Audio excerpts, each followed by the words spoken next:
موضوع الدرس في إثبات المعاد وأحوال الأشقياء سورة الفجر تفسير ابن كثير. الحمد لله رب العالمين والصلاة والسلام على أشرف الأنبياء وسيد المرسلين سيدنا محمد وعلى آله وأصحابه أجمعين. اللهم صل على سيدنا محمد وعلى آل سيدنا محمد كما صليت على إبراهيم وعلى آل إبراهيم في العالمين إنك حميد مجيد. أعوذ بالله من الشيطان الرجيم. بسم الله الرحمن الرحيم. كلا إذا دكت الأرض دكا دكا وجاء ربك والملك صفا صفا وجيء يومئذ بجهنم يومئذ يتذكر الإنسان وأنى له الذكرى يقول يا ليتني قدمت لحياتي فيومئذ لا يعذب عذابه أحد ولا يوثق وثاقه أحد. يا أيتها النفس المطمئنة ارجعي إلى ربك راضية مرضية فادخلي في عبادي وادخلي جنتي. اللہ تبارک و تعالی نے کلام مقدس کی ان آیات میں قیامت کے احوال کا ذکر فرمایا ہے کہ کیسے کیسے احوال ہوں گے. فرمایا کلا، ہرگز ایسی بات نہیں جیسے تم عقیدہ رکھتے ہو کہ قیامت نہیں ہوگی. قیامت ہوگی، حقاً پکی بات. اذا دکت الارض دکن دکا، جب زمین کو بچھا دیا جائے گا، پھیلا دیا جائے گا اور برابر کر دیا جائے گا، ہر چیز اس کے اوپر جو ہے مٹا دی جائے گی. کیونکہ دکا کا اصل معنی ہوتا ہے کسی چیز کا روڑا، یعنی روڑے بن جانا، روزہ ریزہ ہو جانا. جیسے کہ قرآن مقدس کی دوسری آیت میں بھی موجود ہے کہ حضرت موسیٰ علیہ السلام نے عرض کیا تھا کہ رب ارنی انظر الیک، یا رب مہربانی فرما کہ مجھے اپنا دیدار نصیب فرمائیں. تو اللہ نے فرمایا لن ترانی ولکن انظر الی الجبل، آپ مجھے نہیں دیکھ سکتے، آپ تجلی خدا بندی کے متحمل ہی نہیں ہو سکتے. آپ اس پہاڑ کی طرف دیکھو، فلما تجلی ربہ للجبل جعلہ دکا فخر موسیٰ صعقا، اللہ نے اس پہاڑ کو ریزہ ریزہ کر دیا، موسیٰ علیہ السلام بے ہوش ہو کے گر گئے.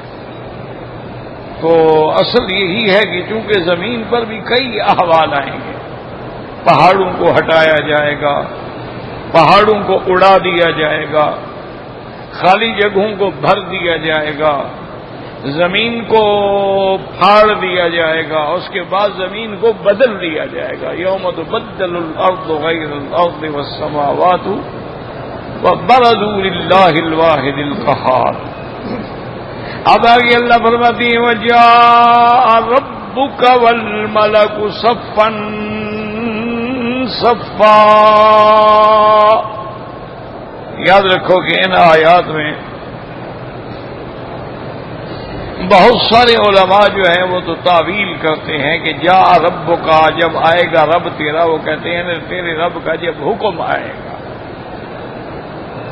لیکن راجح بات جو ہے محدثین اور مفسرین کے نزدیک وہ یہ ہے کہ جو قرآن میں اللہ کی ذات و صفات کے بارے میں ہے اس کو اسی طرح ماننا چاہیے، بس اس میں اپنی طرف سے کوئی تعویل نہ کرے. بہت سارے قرآن پاک میں ایسے الفاظ ہیں جس سے اللہ کے ہاتھ کا ذکر ہے، دونوں ہاتھوں کا ذکر ہے. اللہ پاک نے فرمایا کہ میرے محبوب جب آپ بیعت فرما رہے تھے، بیعت رضوان کے موقع پر ید اللہ فوق ایدیہم، تو میرا ہاتھ آپ دونوں کے ہاتھ کے اوپر تھا، تو وہاں ہاتھ کا ذکر ہے۔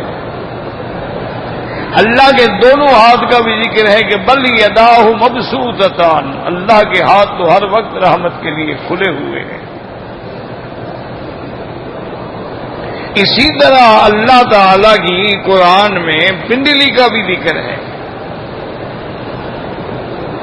کہ قیامت کا جب دن ہوگا، یوم یکشف عن ساق ویدعون الی السجود، کہ جب اللہ اپنی پنڈلی مبارک سے پردے ہٹائیں گے تو مومن تو سجدے میں گر جائیں گے لیکن کافر سجدہ نہیں کر سکیں، تو وہاں ساق کا بھی ذکر ہے۔ اسی طرح اللہ تبارک و تعالیٰ کے وجہ کا بھی ذکر ہے کہ وَيَبْقَى وَجْهُ رَبِّكَ ذُو الْجَلَالِ وَالْإِكْرَامِ فَأَيْنَمَا تُوَلُّوا فَثَمَّ وَجْهُ اللَّهِ، اللہ کے وجہ مبارک کا بھی ذکر ہے۔ اسی طریقے سے اللہ تبارک و تعالیٰ کے دیکھنے اور سننے کا بھی ذکر ہے کہ اللہ سنتے بھی ہیں، دیکھتے بھی ہیں۔ اسی طرح اللہ تبارک و تعالیٰ کے قدم کا بھی ذکر ہے کہ قیامت والے دن جب جہنمیوں کو جہنم میں ڈالا جائے گا تو جہنم اتنی بڑی عظیم چیز ہے کہ جس کے تصور بھی نہیں کیا جا سکتا، وہ پکارے گی کہ حل من مزید، اور ہے اور ہے۔ تو جب سب کافر مشرک ڈال دیے جائیں گے حتی یضع قدمہ تبارک و تعالی فتقول ویقول قطن قطن، اللہ اپنا قدم رکھ دیں گے جہنم۔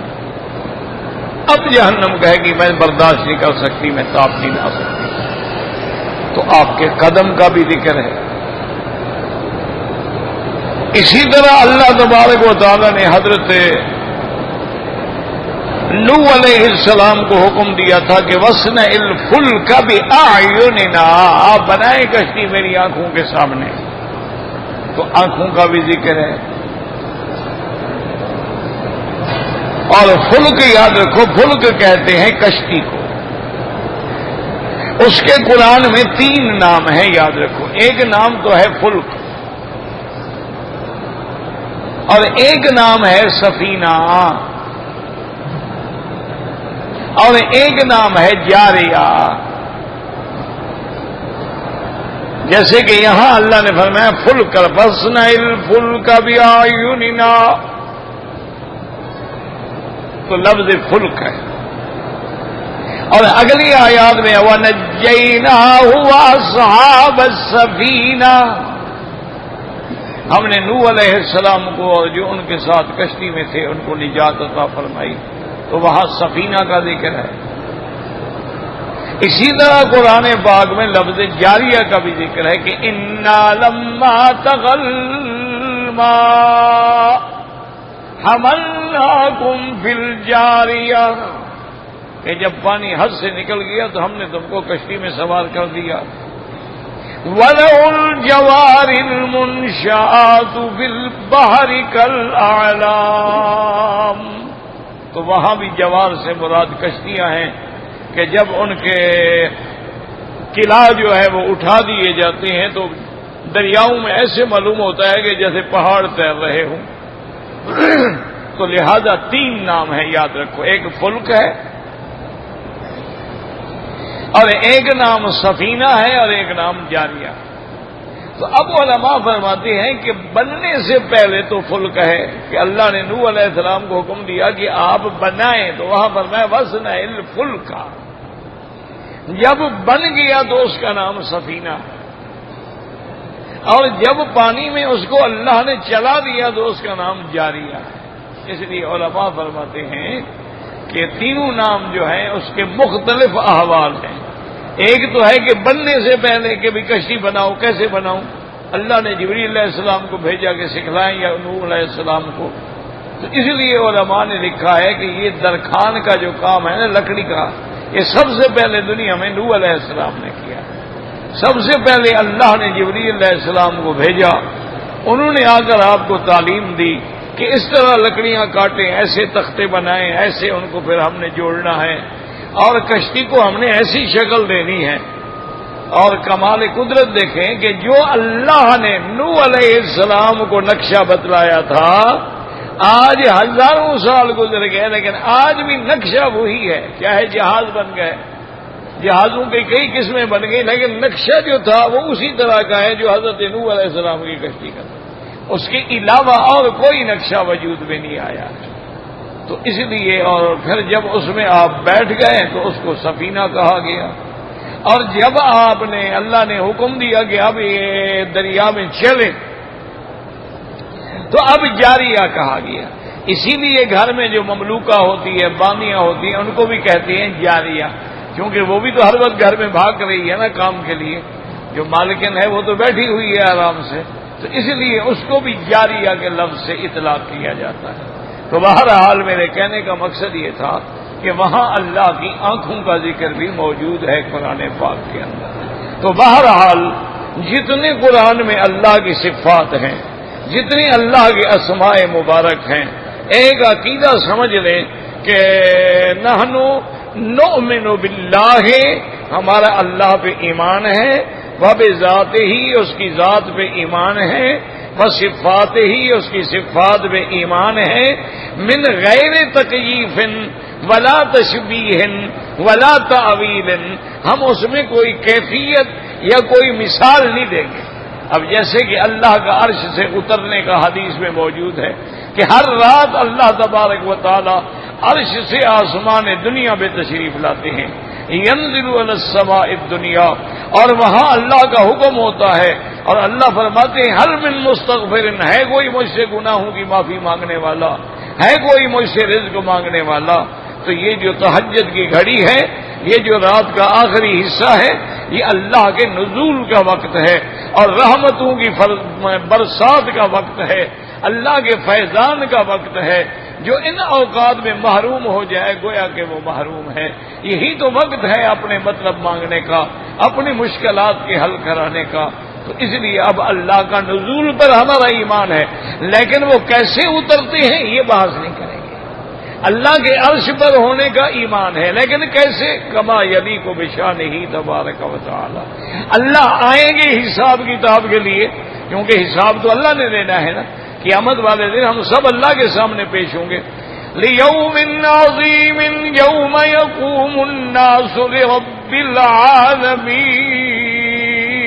العالمین، وہ قیامت کا بہت بڑا دن ہوگا جس دن سب اپنے رب کی دربار میں پیشی کے لیے پیش ہوں گے۔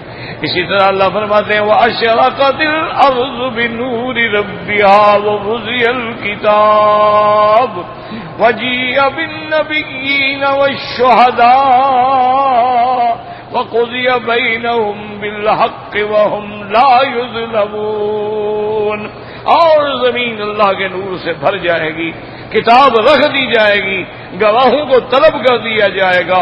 اب اللہ تبارک و تعالی فیصلہ فرمائیں گے، اور جو فیصلہ فرمائیں گے وہ حق ہوگا، وہ عدل ہوگا۔ اللہ کسی پہ ظلم نہیں فرماتے ہیں، اللہ ظلم سے پاک ہیں، اللہ کی ذات منزہ ہے، کیونکہ اللہ نے فرما دیا ان اللہ لا یظلم مثقال ذرۃ، اللہ کسی بندے پہ ذرے کے برابر بھی ظلم نہیں فرمائیں گے کہ اس کو بغیر کسی گناہ کے سزا دے دیں یا اس کی نیکیوں میں کمی کر دیں یا اس کی جزا میں کمی کر دیں گے، بالکل نہیں۔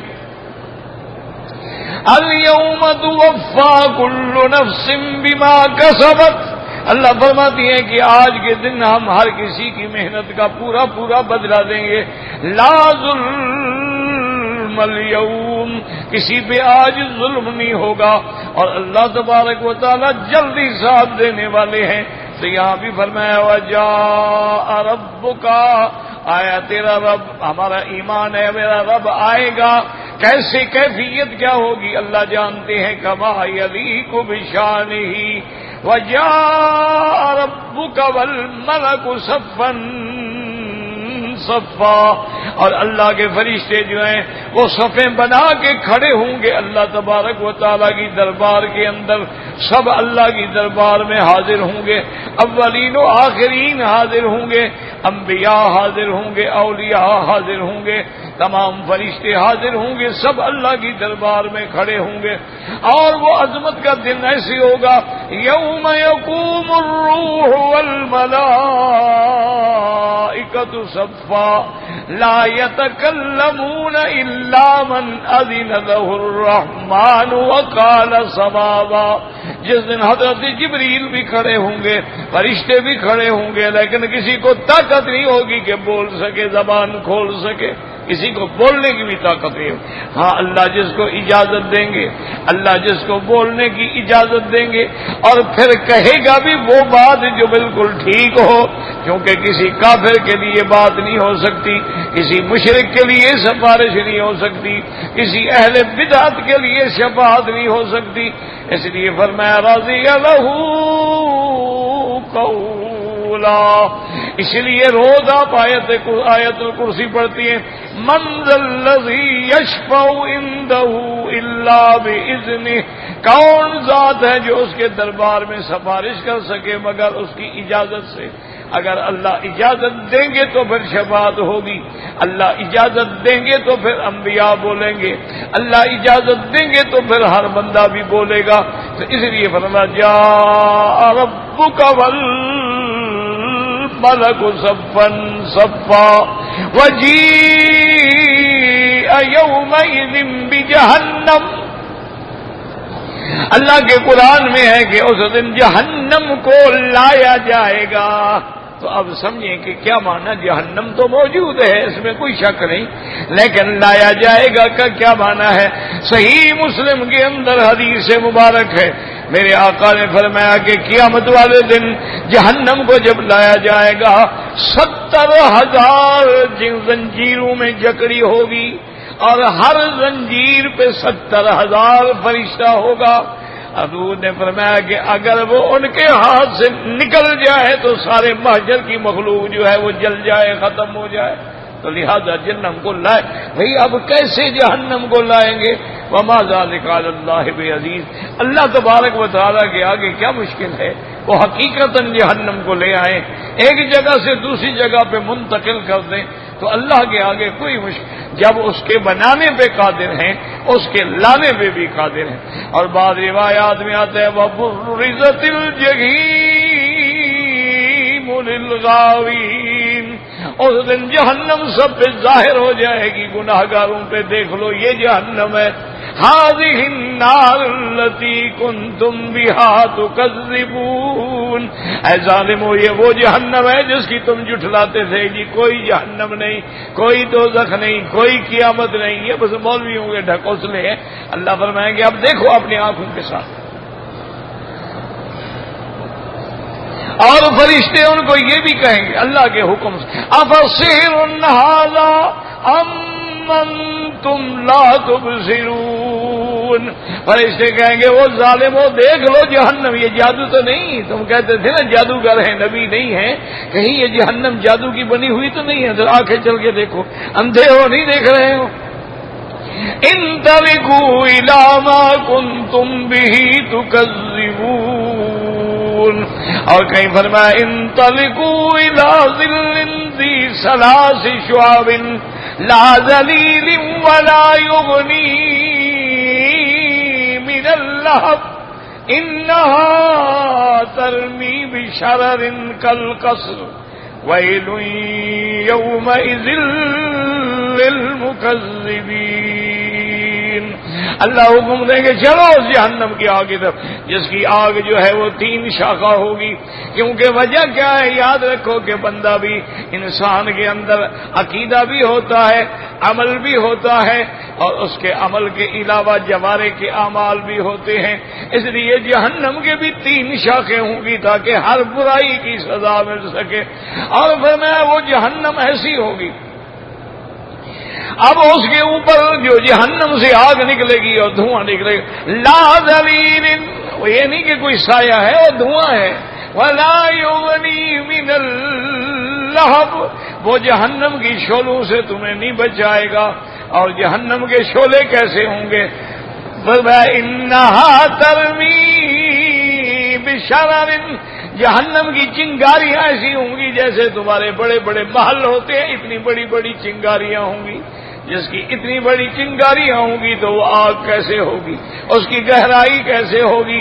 حتیٰ کہ بعض احادیث میں آتا ہے جہنم اتنی گہری ہوگی اگر اوپر سے کوئی پتھر ڈالا جائے تو 70 سال میں بھی اس کی تہہ تک نہیں پہنچ سکتا ہے. اس لیے فرمایا وہ جی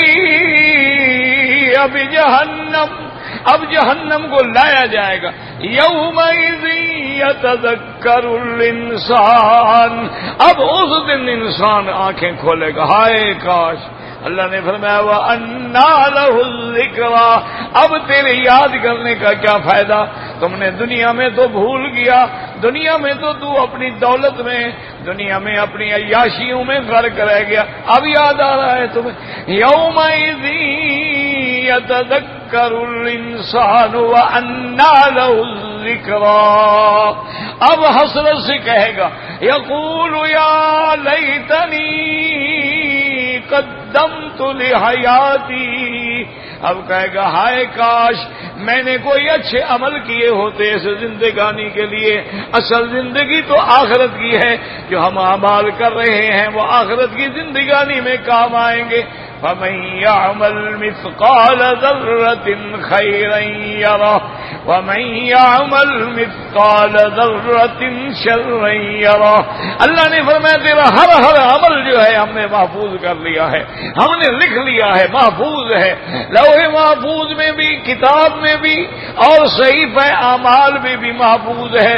اور ہم قیامت میں تمہیں وہ پڑھا بھی دیں گے کہ پڑھ لو تیرے یہ اعمال ہیں. اقرا کتابک کفا بنفسک الیوم علیک حسیبا. اب اس دن کافر تمنا کریں گے، تحسر ہوگا، ندامت ہوگی، ہائے کاش ہم نے کچھ کیا. یقولون یا لیتنا اطعنا اللہ واطعنا الرسول، کہیں گے ہائے کاش ہم نے اللہ اور اللہ کے رسول کی بات مانی ہوتی، ہم نے اللہ کے قرآن کی بات مانی ہوتی، ہم نے مدنی پاک کے فرمان کو مانا ہوتا. لیکن ہم نے تو اپنے سرداروں کی بات کو مانا، ہم نے تو فرعونوں کی بات کو مانا، ہم نے تو قارونوں کی بات کو مانا، ہم نے تو نمرودوں کی بات کو مانا، ہم نے تو گمراہوں کی بات کو مانا. نتیجہ کیا نکلا؟ خود بھی گمراہ ہوئے اور ہمیں بھی گمراہی میں ڈال دیا. انا اطعنا سادتنا وکبراءنا فأضلونا السبیل ربنا آتهم ضعفین من العذاب والعنهم لعنا کبیرا. اور کہیں گے مولا یہ وہ بڑے ہمارے سردار ہیں جنہوں نے ہمیں گمراہ کیا ہے، ان کو تو دگنا عذاب دے اور ان پہ اپنی لعنت. اللہ فرمائیں گے میرے عذاب کے فیصلے نہ کرو تو میں نے دینا ہی دینا ہے. آج تمہیں حسرت ہو رہی ہے، لیکن یاد رکھو کہ جب آدمی کو موت کا وقت آ جائے، جب سکرات موت لگ جائے، جب غرغرہ شروع ہو جائے تو پھر نہ توبہ فائدہ دیتی ہے نہ صدقہ فائدہ دیتا ہے. جو کچھ کرنا ہے پہلے کر لو زندگی میں، آخرت میں جا کے ندامت کرنے کا کیا فائدہ ہوگا. اسی لیے کہیں گے یا یقول یا لیتنی قدمت لحیاتی فَيَوْمَئِذٍ لَّا يُعَذِّبُ عَذَابَهُ أَحَدٌ. اس قیامت کے دن جو اللہ عذاب دیں گے ایسا عذاب کوئی نہیں دے سکتا. وَلَا يُوثِقُ وَثَاقَهُ أَحَدٌ، اور اللہ ایسے جیسے اس کو جکڑیں گے کوئی جکڑ نہیں سکتا، کوئی باندھ نہیں سکتا. اب اس کا کیا معنی ہے؟ یہ تو ایک کھلی ہوئی بات ہے کہ بھئی جو عذاب اللہ دے گا اس کے مقابلے میں کون عذاب دے سکتا ہے. اور جو اللہ باندھیں گے کہ وہاں تو ایسے ایسے سلاسل ہوں گے کہ اذا السلاسل فی ان الاغلال والسلاسل فی اعناقہم یسحبون، ان کے گلے میں بھی زنجیریں ہوں گی، ہاتھوں میں بھی زنجیریں ہوں گی، اور وہ زنجیریں ایسی ہوں گی سلسلۃ 70 ذراع، 70 ہاتھ اس کا فاصلہ ہوگا. لیکن یاد رکھو علماء نے فرمایا ہے کہ اس آیت میں ہے کہ دنیا میں جتنا عذاب ہوتا ہے وہ جسم پہ ہوتا ہے. روح کو کوئی عذاب نہیں دے سکتا.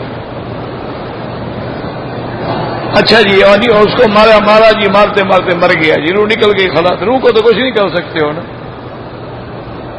تو جو عذاب ہوتا ہے وہ بس جسد پہ ہوتا ہے، روح پہ نہیں. اللہ جو عذاب دیں گے وہ عذاب جسمانی بھی ہوگا، روحانی بھی ہوگا. اس لیے اللہ جیسا عذاب کوئی نہیں دے سکتا، اور اللہ جیسا باندھنا کوئی نہیں باندھ سکتا ہے. کیا باندھنا ہے؟ اب دیکھو نا جی کہ بادشاہ ناراض ہو جائے، اپنے دشمنوں کو جیل میں ڈال دے، تو جیل میں اس کا آنا جانا، اٹھنا بیٹھنا، کھانا پینے پہ پابندی ہے، اس کے خیالات میں تو کوئی پابندی نہیں نا. یعنی وہ قید میں بیٹھا ہوا ہے لیکن سوچ رہا ہے اچھا میں بھی تو نکلوں گا ایک دن، ہمیشہ میں قید میں تھوڑا رہوں گا. ایک وقت آئے گا جو اوپر بیٹھے ہیں وہ نیچے ہوں گے، جو نیچے بیٹھے ہیں وہ اوپر ہوں گے. ہمارا بھی وقت آئے گا، یہ رات ہے گزر جائے گی. وہ مسئلہ مشہور ہے نا کہ مسئلہ نہیں بلکہ تاریخی واقعہ ہے. ٹیپو سلطان جو گزرے ہیں، جنہوں نے انگریزوں سے جنگیں لڑیں، بڑے مجاہد تھے، تو شکست کھانے کے بعد مفرور ہو گئے، چھپ گئے. پرانے دور میں ان کا کوئی ساتھی تھا، اس نے پہچان لیا، وہ گھر لے گیا. اس نے کہا حضرت کیا حال ہے؟ اس نے کہا کیا جنگ میں شکست ہو گئی، فوجیں تتر بتر ہو گئی، میں اکیلا ہو گیا، جان بچا رہا. انہوں نے کہا جی بہرحال میں تو ایک غریب آدمی ہوں لیکن آپ کا خادم ہوں، جو میرے بس میں ہے میں تو آپ کے ساتھ ہوں. اس نے جو کچھ ہو سکتا تھا وہ خدمت کی. اور ایک رات اس نے کہا کہ آپ کے پیچھے دشمن کی فوجیں ہیں، تلاش ہے، کسی نہ کسی دن تو آخر آپ پکڑے ہی جائیں گے نا، پھر آپ کیوں محنت کر رہے ہیں؟ کیا اس سے بہتر نہیں ہے کہ روز ہم رات کو نکلتے ہیں، کبھی جنگلوں میں، کبھی صحراؤں میں، کبھی دریاؤں میں، کبھی غاروں میں، کبھی پہاڑوں میں، کسی جگہ آرام نہیں، رات دن سفر میں ہیں. کبھی کھانا مل جاتا ہے، کبھی نہیں ملتا ہے، کبھی پانی مل جاتا ہے. اتنی تکلیف کرنے سے بہتر نہیں ہے دشمن کے پیش ہو جاؤ، جان چھوٹے کی سخت ہو. تو بادشاہ ہنس پڑا. اس نے کہا میرے ساتھی تم گھبرا گئے ہو تو میرا ساتھ چھوڑ دو. تمہارا جرم تو صرف یہی ہے نا کہ میرے ساتھ، تو تم چلے جاؤ. جب میرے ساتھ نہیں ہوگے تمہیں تو کوئی کچھ نہیں کہے گا نا. تم مجھے یہ بتاؤ کہ میں اگر ایک انسان ہوں اور اتنا بیکار ہوں تو میرے دشمن نے اتنی تلاش کے لیے کیوں فوجیں لگائی ہوئی ہیں؟ وہ مجھے ایک بندے سے بھی ڈر رہا ہے نا کہ میں کبھی بدلہ لوں گا. تو اب اس کے خیالات کو تو کوئی نہیں روک سکتا نا. اور وہ پھر بدلہ لیا، اس نے اپنی منتشر فوجوں کو جمع کیا، پھر چڑھائی کی، حملہ کیا، فتح کر لیا. تو اللہ نے فرمایا کہ جیسے ہم باندھیں گے کوئی نہیں باندھ سکتا. تو علماء نے فرمایا کہ دشمن تو تمہارے جسد کو باندھ سکتا ہے، خیالات کو نہیں باندھ سکتا، لیکن اللہ کی رحمت میں تیرے خیالات کو بھی باندھ دے، وہ بھی منجمد ہو جائیں گے، ماں سوائے عذاب کے کچھ نہیں سوچ سکتے. وہ ان کو سوچ ہوگی تو بس یہ عذاب کی. اس لیے اللہ فرماتے ہیں فَيَوْمَئِذٍ لَّا يُعَذِّبُ عَذَابَهُ أَحَدٌ وَلَا يُوثِقُ وَثَاقَهُ أَحَدٌ. اور ادھر دیکھو مومنوں کا کیا حال ہوگا. یا ایتھا النفس المطمئنہ. یاد رکھیں کہ نفس جو ہے نا یہ 3 قسم پہ ہے.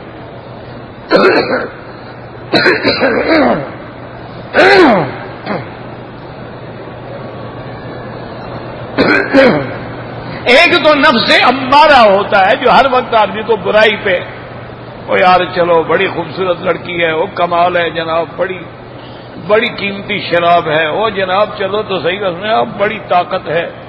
ہر وقت نفس امارہ، ان النفس لامارۃ بالسوء. اس کے بعد جب تھوڑی تھوڑی اصلاح ہوتی ہے تو پھر نفس لوامہ ہو جاتا ہے. یہ تینوں قرآن میں ہیں.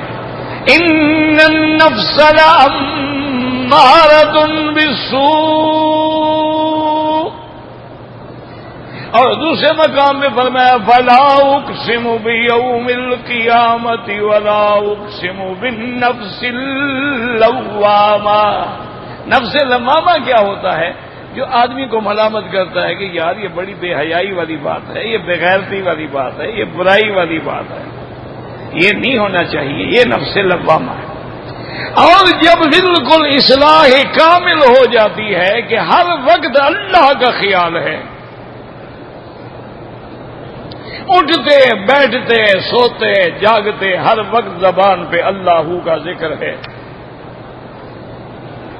ہر وقت اس کا فکر بھی ادھر ہے اور اس کا تدبر بھی ادھر ہے، سوچ بھی ادھر ہے، زبان بھی ادھر ہے، تو پھر وہ نفس مطمئنہ ہو جاتا ہے. اب اس پہ غموں کے پہاڑ بھی ٹوٹ جائے تو وہ کہتا ہے بھئی الحمدللہ یہ بھی تو محبوب نے دیے ہیں، تو محبوب کی طرف سے جو بھی ملے ٹھیک ہے. وہ راضی ہوتا ہے کہ ہمارا اللہ جو ہے وہ تو ہمارا محبوب ہے، اگر وہ مجھے تکلیف دے رہے ہیں تو میرا محبوب ہی تکلیف دے رہا ہے.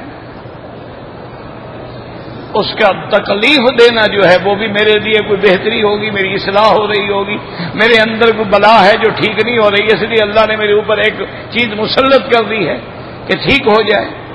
تو وہ نفس مطمئنہ ہوتا ہے. تو اس کو قیامت میں خطاب ہوگا کہ یا ایتھا النفس المطمئنہ ارجعی الی ربک راضیۃ مرضیہ. جاؤ اپنے رب کے پاس، تو بھی راضی تیرا رب بھی راضی، تو اس میں راضی ہے وہ تجھ پہ راضی ہے. پھر اللہ حکم دیں گے فادخلی فی عبادی، اے میرے نفس مطمئنہ والے بندے جا میرے بندوں میں داخل ہو جا. وادخلی جنتی، اور جا میری جنت میں بھی داخل ہو جا. یہاں سے علماء نے ایک نقطہ نکالا ہے کہ پہلا حکم ہے کہ میرے بندوں میں داخل ہو، پھر حکم ہے کہ جنت میں داخل ہو. معلوم ہوا کہ جنت اس وقت تک نہیں ملتی جب تک بندہ اللہ کے بندوں سے نہیں جڑے گا. پہلے اللہ کے بندوں سے جڑو. فادخلی فی عبادی وادخلی جنتی. پہلے میرا بندہ بن. اور میرا بندہ کیسے بنے گا؟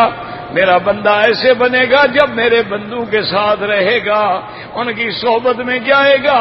یا ایھا الذین آمنوا اتقوا اللہ وکونوا مع الصادقین. اللهم اجعلنا من عبادك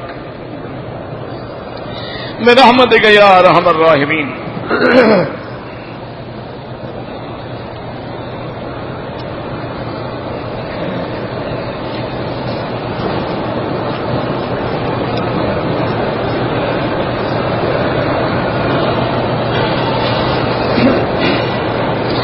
میں نے ایک انسان کو غلطی سے مارا ہے،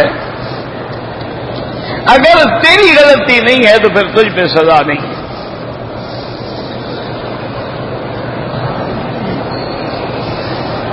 لیکن کافر ہو یا مسلمان ہو، اگر واقعتاً تم نے اس کو خطأ قتل، خطأ کا معنی ہوتا ہے تیرا ارادہ قتل کا نہیں تھا. ایک یہ ہوتا ہے کہ کوئی خود آگے زبردستی مر جائے تو اس کا کیا علاج ہے ہمارے پاس.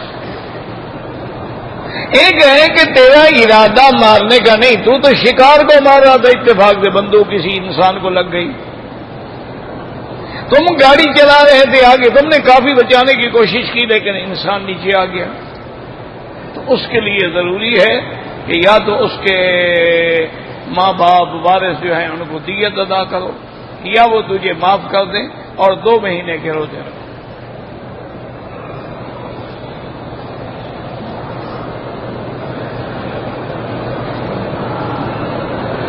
ویسے ایک بات یاد رکھو کہ اگر تم مکہ مکرمہ میں رہتے ہو تو بعض مسائل ذرا مہم ہوتے ہیں، مشکل ہوتے ہیں، تو اس لیے بہتر یہ ہے کہ دارالافتاء سے بھی رجوع کرو، ان کو جا کے یہ ساری چیز لکھ کے بتلاؤ کہ حقیقت کیا ہے.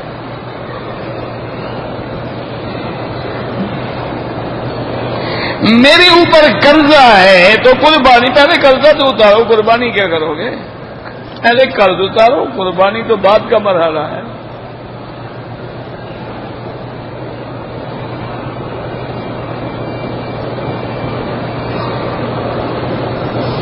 میں صفا مروہ دوڑ کے جا رہا تھا، کسی نے عطر لگا دیا تو بہرحال اس کو دھو ڈالنا چاہیے فوراً، اور تم پر کوئی جرمانہ نہیں کہ تم نے نہیں لگایا تھا، وہ تو اگلے نے غلطی سے لگا دیا. اگر ایسا بھی ہو تو فوراً دھو ڈالنا چاہیے.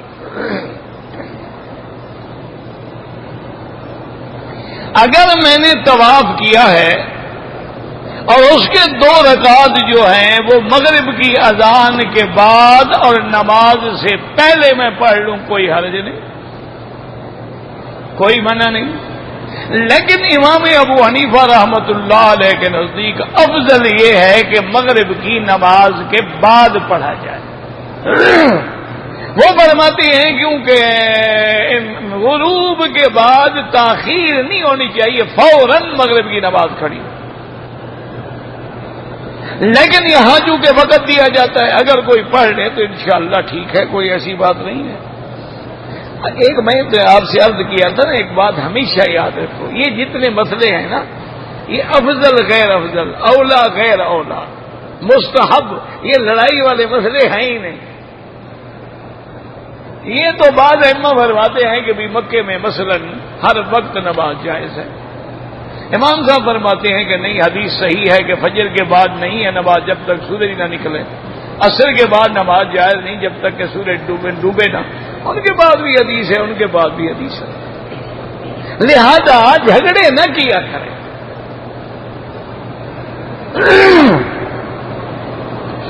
لیکن اس میں کوئی شک نہیں ہے کہ تفقہ جو ہے نا جی، فقہ یعنی دین کا سمجھنا، یعنی آپ حیران. اب دیکھیں مثال کے طور پہ ہم نے طواف کیا عصر کے بعد، اب ہم نے 2 رکعت واجب الطواف پڑھنی ہے. اگر ہم مغرب کے بعد پڑھیں گے تو کسی کا بھی اختلاف نہیں ہے نا. بات سمجھ آ رہی ہے میری کہ نہیں سمجھ آ رہی؟ بھئی ہم نے 2 رکعت پڑھی مغرب کے بعد تو کسی کا، اگر ہم عصر کے بعد پڑھیں گے تو ایک حدیث تو مخالف ہے نا ہماری کہ لا صلاۃ بعد العصر حتی تغرب الشمس. تو ہم ایسا کام کیوں نہ کریں جس میں کسی کو بھی اعتراض نہ ہو.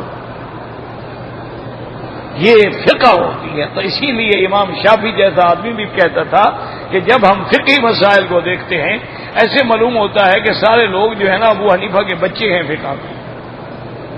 یعنی اللہ نے ان کو ایسی تفقہ دی تھی، ایسی فقہ دی تھی، ایسی گہرائی اور گہرائی دی تھی کہ جس مسئلے پر بھی انہوں نے نظر ڈالی ہے، کوشش کی ہے کہ حضور پاک کی ہر حدیث پہ عمل ہو جائے. وہ تو یعنی اگر ضعیف حدیث بھی مل جاتی نا، وہ کہتے بابا قیاس کو چھوڑ دو، حدیث تو ہے نا، چلو ضعیف ہی صحیح. یعنی ان کو حضور کی حدیث سے اتنا عشق ہے.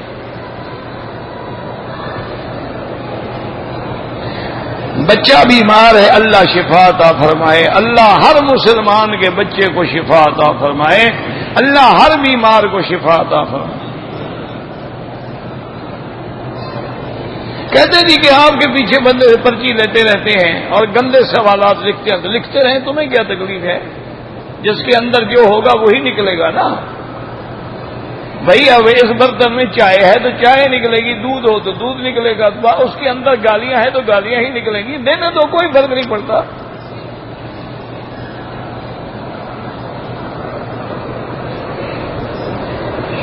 شیعہ کو قتل کرنا جائز ہے؟ بالکل نہیں. قتل تو کسی کو کرنا جائز نہیں. مستامن کو بھی جائز نہیں، واحد کو بھی جائز نہیں، ذمی کو بھی جائز نہیں. حتیٰ کہ قرآن و حدیث پہ غور کرو، ہر بھی کافر ہے، تیرا دشمن ہے، لیکن تیرے ہاتھ میں اب اکیلا آ گیا ہے، حکم ہے کہ اس کو بھی اس کی جگہ تک پہنچاؤ، پھر مارنا جب مقابلے پہ آئے. ابھی اگر اکیلا ہاتھ آ گیا تو اس کو نہ مار ڈالو. مارنے کا حکم تو کسی کو نہیں ہے کہ اس کو قتل کر دو، اس کو قتل کر دو. یہی تو فساد فی الارض ہے. اور کیا ہوتا ہے فساد؟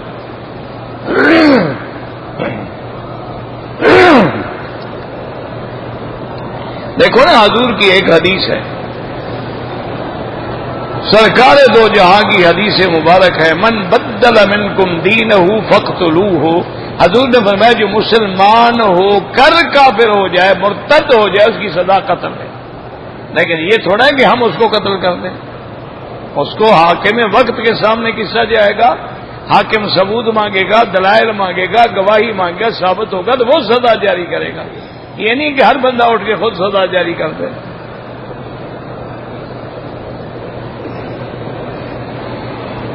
کہتے جی کہ کافر اگر ہماری مسجد میں آ کے عبادت کرنا چاہیں کوئی حرج نہیں، آنے دو، کوئی ایسی بات نہیں۔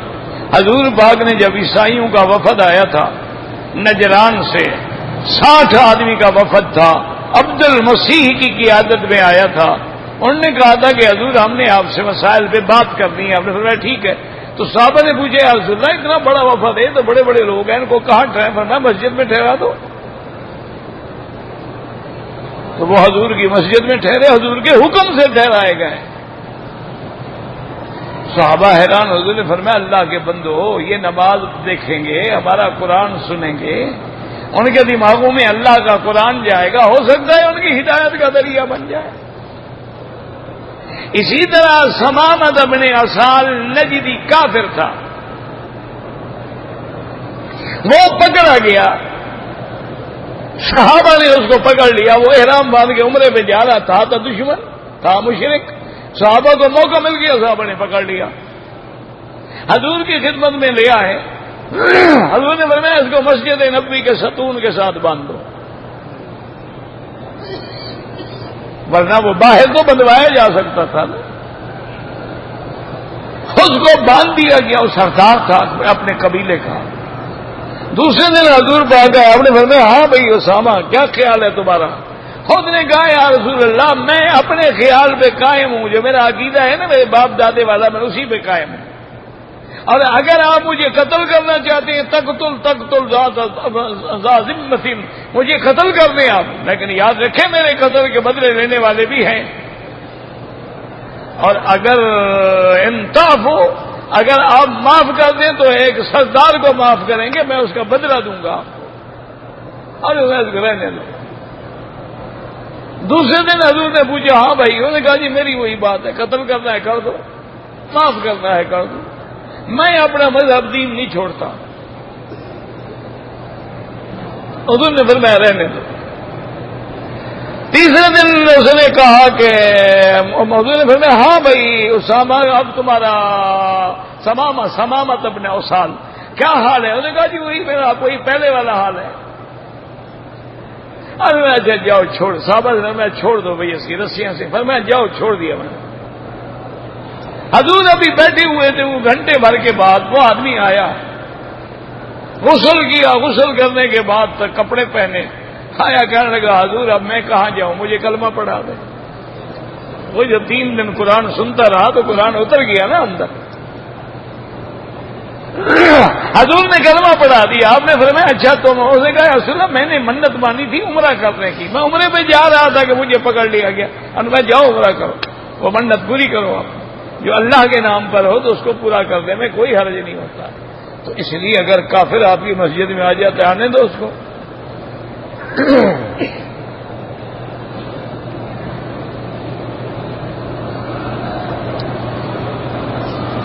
میری پتہ نہیں کیا کہتا ہے، عمرے پہ آئی ہیں اہلیہ، پتہ نہیں کیا، پہلے عمرہ نہیں کیا، اس نے کہا کہ میں نے یہ عمرہ اپنے والد کے لیے کیا ہے، کوئی حرج نہیں، اب اپنے لیے مسجد عائشہ سے احرام باندھ کے کر لیں۔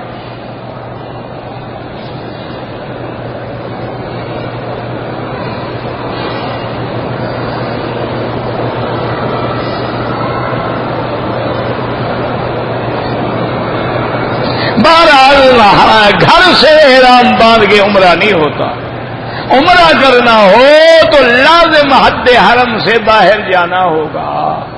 اب یہ تمہاری مرضی ہے کہ مسجد عائشہ جاؤ، جیلانہ جاؤ، عرفات جاؤ، بہرہ جاؤ، جدہ جاؤ، لیکن گھر سے نہیں ہوتا کہ گھر سے ہوٹل سے احرام باندھو اور عمرہ کر لو، یہ نہیں ہوتا ہے۔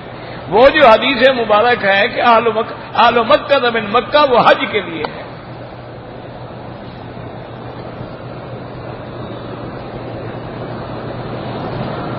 کہتے جی کہ حضرت عمر نے جو تراویح کا حکم دیا ہے وہ حضور کے حکم کے مخالف نہیں. نعوذ باللہ، نعوذ باللہ. توبہ کرو. اگر عمر حضور کے حکم کا مخالف ہو جائے تو مسلمان ہوتا ہے؟ بھئی جو آدمی حضور کے حکم کا مخالف ہو جائے، نعوذ باللہ ثم نعوذ باللہ ثم نعوذ باللہ. اچھا تم مجھے ایک صحیح حدیث دکھاؤ جو حضور نے کیا حکم دیا ہے تراویح کا. پھر کہو نا کہ عمر مخالف ہے. پہلے حکم تو دکھلاؤ نا کہ یہ حکم ہے، عمر نے مخالفت کی ہے. باقی جن حدیثوں میں تم 8 رکعتوں کا ذکر کرتے ہو وہ تو تہجد کی نماز ہے، اس کا تراویح سے تعلق ہی نہیں ہے. وہ تو بی بی عائشہ نے وضاحت کی ہے، کان یصلی اربعن اربعن، حضور 4 رکعتیں کر کے پڑھتے تھے. فلا تسأل عن حسنہن وطولہن، اور کتنی لمبی حضور کی نماز تھی، کتنی خوبصورت نماز تھی. میرے بیٹے تم کیا سمجھتے ہو حضور کی نماز کیسی تھی؟ تو تراویح تو 4 رکعت پڑھی ہی نہیں جاتی. تراویح تو گھر میں پڑھی ہی نہیں جاتی، وہ تو 2 رکعت پڑھی جاتی ہے اور مسجد میں پڑھی جاتی ہے. ایک بات. دوسری بات یہ ہے کہ جب حضور فرمائیں کہ جو عمر اور ابو بکر کا اور خلفائے راشدین کا حکم ہے وہ میرا حکم ہے، تو مخالف کا کیا معنی؟ علیکم سنتی و سنت الخلفاء الراشدین المہدیین، پر میں میرا طریقہ، میرے خلفاء کا طریقہ لازم پکڑو. دوسری حدیث میں فرمایا فاقتدوا بالذین من بعدی ابی بکر و عمر، میرے بعد ابو بکر و عمر کی اتباع کرو. وہ تو حضور کا طریقہ ہے، مخالف کیسے ہو گیا؟ خدا کا خوف کرو، اللہ سے ڈرو، ایسے غلط خیالات دماغوں میں نہ رکھو. تم نے 20 رکعت تراویح نہیں پڑھنی، نہ پڑھو. کس نے جبر کیا ہے؟ جس نے 8 پڑھنی ہے 8 پڑھے، جس نے 12 پڑھنی ہے 12 پڑھے. لیکن حضرت عمر رضی اللہ تعالی عنہ کے مقام کو سمجھو، جس کے بارے میں میرا نبی فرماتا ہو کہ لو کان بعدی نبی لکان عمر،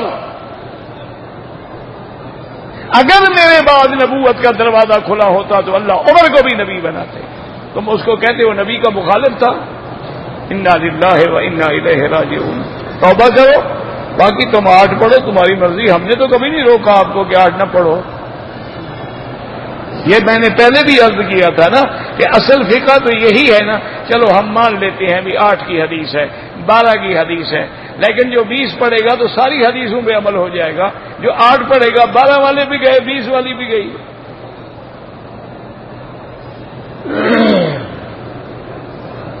حضرت عمر خود نماز نہیں پڑھاتے تھے، امام بنایا تھا بھائی، ہم نے کہا آپ کو، آپ پیچھے پڑھتے تھے.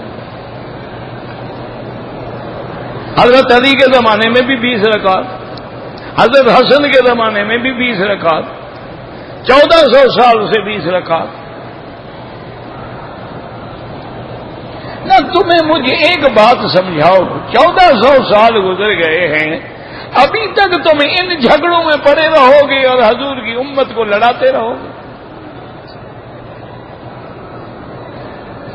بھئی چلو تم 8 پڑھتے ہو پڑھو، جھگڑے تو نہ کرو نا. حضرت عمر پہ اعتراض تو نہ کرو. تم اگر جمعہ میں دوسری اذان نہیں دیتے ہو نہ دو، لیکن حضرت عثمان خلیفہ راشد پر اعتراض کرنے کا کیا حق ہے؟ کہ ایک آدمی کا جنازہ آیا، حضور نے فرمایا صلو علی صاحبکم، جاؤ جنازہ پڑھ دو.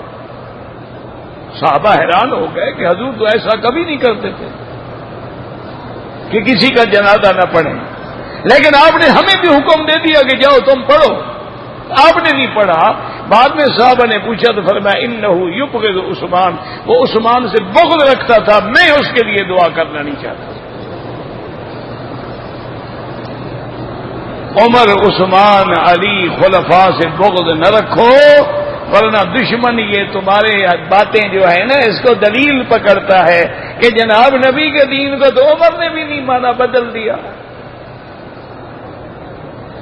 نبی کے دین کو تو جی صحابہ نے بھی نہیں مانا، بدل دیا۔ یہ تمہاری باتیں معمولی نہیں، دشمن کے پاس ہتھیار بن جاتی ہیں۔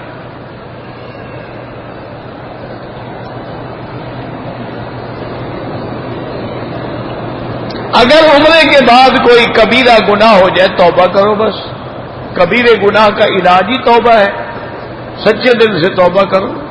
حرم پاک میں جب آؤ کوشش کرو طواف کرنے، حرم کا تحیہ طواف ہے، لیکن ہر آدمی نہیں کر سکتا تو 2 رکعت پڑھو۔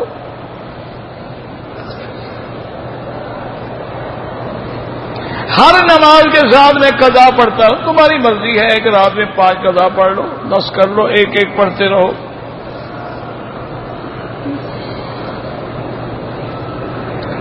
ہمارے بنگلہ دیش میں بے انتہا تیز ہواؤں سے طوفان آئے ہیں، اللہ حفاظت فرمائے۔ اللہ غریب مسلمان ہیں، بیچارے بے سہارا لوگ ہیں، تیری حکمتیں ہیں، کبھی ہواؤں کے طوفان ہیں، کبھی دریاؤں میں طوفان ہیں، کبھی ظالم لوگوں کے طوفان ہیں، تو رحم فرما اور معافی عطا فرما۔ لا تعذبنا بذنوبنا لا تہلکنا بذنوبنا۔ اگر ایک آدمی کو قاتل ہے، اس نے قتل کیا، قتل ثابت ہو گیا، اسلامی عدالت نے اس کو قتل کی سزا دے دی، قتل ہو گیا، جنازہ پڑھیں گے؟ بالکل پڑھیں گے، کافر تو نہیں ہو گیا، جنازہ تو کافر کا نہیں پڑھا جاتا، وہ تو گناہگار ہے، اس نے قتل کیا ہے۔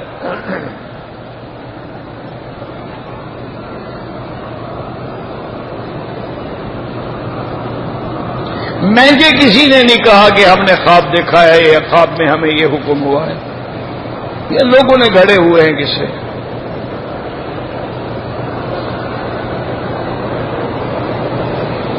پتہ نہیں کیا لکھے، اس حدیث کا مطلب کیا ہے؟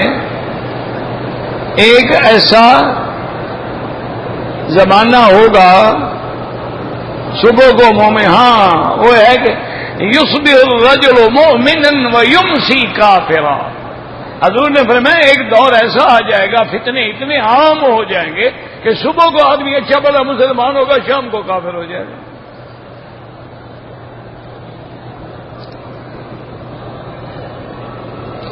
دودھ پلانے کی مدت جو ہے وہ 2 سال ہے، اس میں کوئی جھگڑا ہی نہیں، لیکن حالات ہوتے ہیں جیسے امام صاحب کے نزدیک 30 مہینے تک بھی جائز ہے۔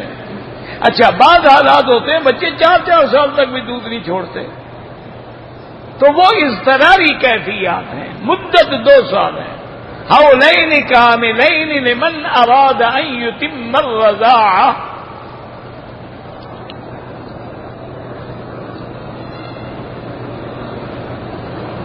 میری لڑکی ہے، میں اس کو حافظہ بنانا چاہتا ہوں، اللہ کامیاب فرمائے۔ اللہ ہر مسلمان کی بچیوں کو صالحہ، عالمہ، حافظہ بنائے، لیکن ایک بات کا احتیاط رکھنا، لڑکی کو کسی لڑکیوں سے پڑھانا کسی حافظ سے نہیں پڑھانا، کسی مرد سے نہیں پڑھانا۔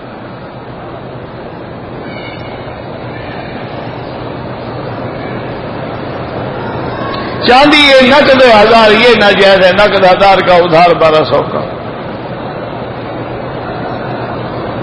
ایک جماعت المسلمین ہے، اللہ عالم، میں تو نہیں جانتا ان کو، میں کیا بتلاؤں۔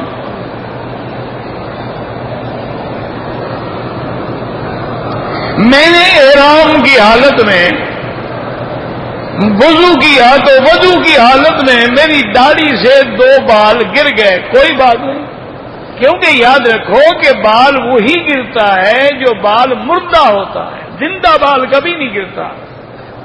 عمرے کے اندر بال کٹانا منع ہے، کاٹنا منع ہے، توڑنا منع ہے، اگر گر گیا تو گر جائے، چاہے سارے گر جائے، ہمارے کیا قصور ہے اس میں۔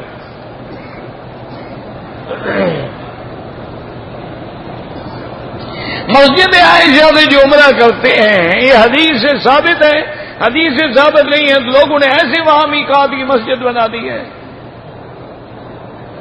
حضور کا حکم ہے، اللہ کے بندے عقل کرو۔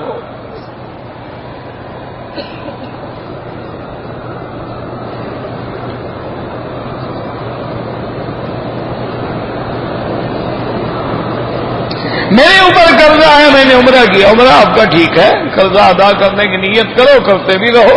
اب یہ تھوڑا جس پہ قرضہ ہو، نہ حج کرے نہ عمرہ کرے۔ میری والدہ بیمار ہیں، اللہ ہر بیمار کو شفا دے، اللہم اشفنا واشف مرضانا۔ مجھے 3 سال ہو گئے ہیں شادی کی ہو، لیکن اولاد نہیں ہوتی ہے۔ سب سے پہلے تو میرے بھائی اپنا اور اپنی بیوی کا میڈیکل چیک اپ کراؤ۔ آج میڈیکل سائنس جو ہے وہ بڑی ترقی کر گئی ہے، فوراً پتہ لگ جائے گا کہ نقص مرد میں ہے یا عورت میں ہے۔ پھر جس میں نقص ہو دوا بھی کرو اور دعا بھی کرو۔ یہ معنی نہیں ہوتا کہ دعا کرتے روٹی نہ کھاؤ یا اللہ بھوک مٹ جائے، اللہ بھوک مٹ جائے، یہ دعا ہے کوئی؟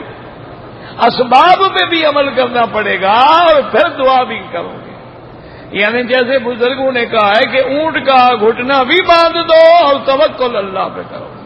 یہ نہیں کہ اس کو جنگل میں چھوڑ دو، کہو جی اللہ پہ توکل ہے، انشاءاللہ شام کو آ جائے گا خود بخود۔ وہ خود بخود نہیں آتا۔ اسی لیے روایات میں ہے کہ جب معراج والی رات میرے آقا کو حضرت جبریل براق پہ لے گئے، تو جب آپ مسجد اقصی میں پہنچ گئے تو مسجد اقصی کے باہر ایک پتھر تھا، تو وہاں جبریل علیہ السلام نے اپنی انگلی سے اس میں سوراخ کیا اور براق کو باندھ دیا۔ براق بھاگ جاتا جبریل سے۔ لیکن حکم ہے شریعت کا کہ عمل بھی کرو اسباب پر بھی اور پھر دعا بھی کرو۔ تم علاج بھی کرو اور دعا بھی کرو۔ آدمی اپنا مسلک بدل سکتا ہے، مجھے کیا پتا آپ کون سے مسلک پہ ہیں۔ اگر باطل پہ ہو تو حق پہ آ جاؤ، اور اگر حق پہ ہو تو بدلنے کی ضرورت ہی نہیں ہے۔ واللہ اعلم۔ ربنا تقبل منا انک انت السمیع العلیم وتب علینا انک انت التواب الرحیم۔ یا علی یا عظیم یا علیم یا حلیم، یا علی یا عظیم یا علیم یا حلیم، یا علی یا عظیم یا علیم یا حلیم۔ اللهم انك مليك مقتدر ما تشاء من امر يكون۔ اللهم اسعدنا في الدارين اقض عنا الدين۔ اللهم